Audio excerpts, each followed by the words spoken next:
Okay, second days ng ating bagyo.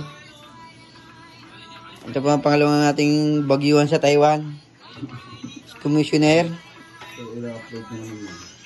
Sa kanyang organizer. Yung bodyguard niya, nakain. Ito po ang buhay Taiwan dito sa New Taipei, Tuching. Ito po ang mga nadali natin kahapon sa bagyo. Isang taong lipstick.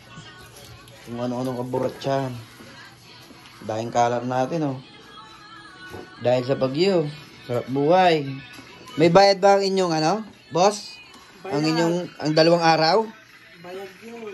Bayad, ang 2 araw, pahiga-higa lang, paselpon-selpon. Sa Pinas. Sahod tayo sa Pinsera sa Pinas yun. Sahod na. 2 linggong sahod yun. Ang 2 araw, di ba? Sa Pinsera sa Pinas, 2 araw dito. Ito sa Taiwan. Tapos sa Pinas, pag bumagyo, papapasok kayo, bahala kayo umuwi. Dito, hindi. Advance. Yan ang buhay ni Commissioner ngayon. Sarap buhay si bodyguard.